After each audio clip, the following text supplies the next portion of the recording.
The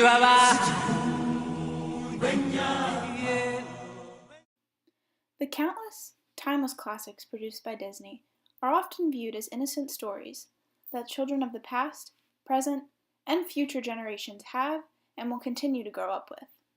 The public's opinions towards Disney are overwhelmingly positive, and we seldom take the time to analyze it in a critical nature. However, I am here to do just that. I would like to expose the negative influence Disney has on our perceptions of mental health, especially on children. S.K. Patty states, "Media influence can override personal experiences in relation to how mental illnesses are viewed." In a study of mental health patients' experiences of being misunderstood, done by Gayard and Chattel, a patient stated, "If we can't be ourselves, that's always going to be a root of frustration in some aspect or another. And if we don't feel comfortable being ourselves, then we're doomed to discomfort."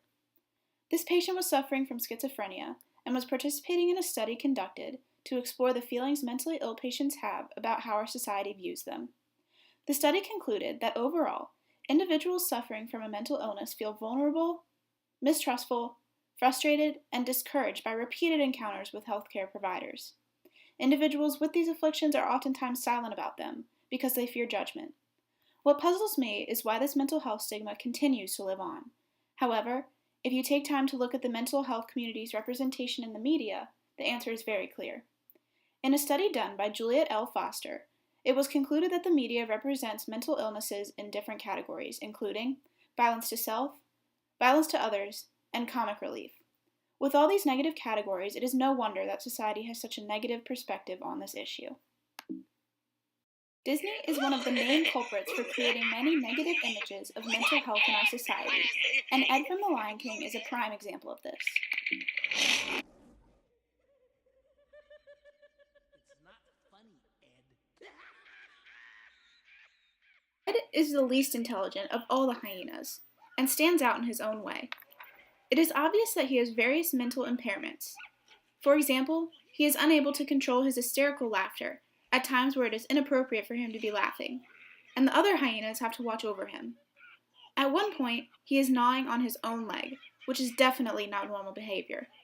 If any of us were to see someone acting this way in real life, we would not laugh at them, but understand that they most likely have mental impairments that cause them to act out. However, Disney can get away with this because it is just an innocent cartoon, right? No, it is not innocent. It is not innocent because Ed is used as a source of amusement when it is obvious he is mentally ill. If you dig, dig, dig with a shovel or a pick.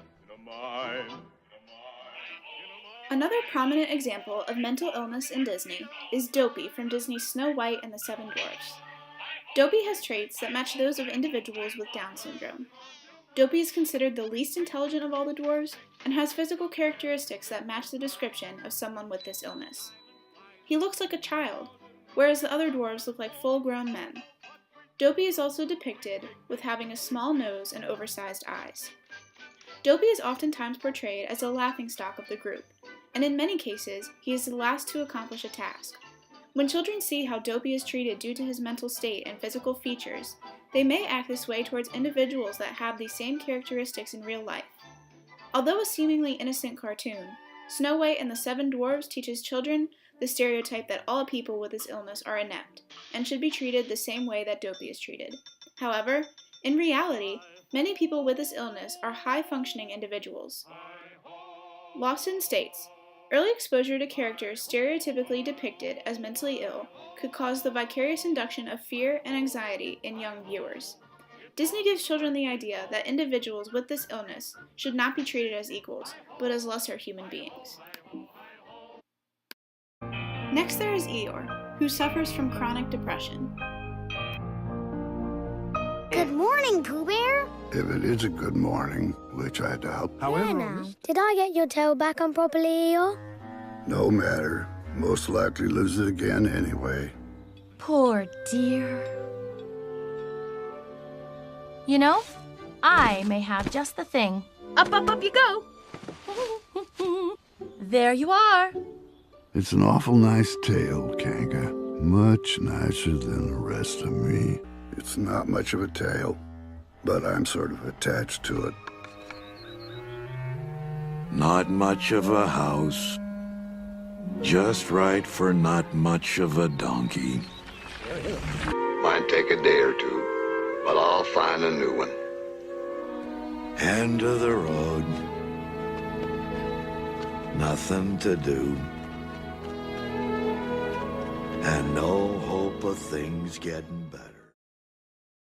Most young adults with depression do not seek mental health treatment because they are embarrassed.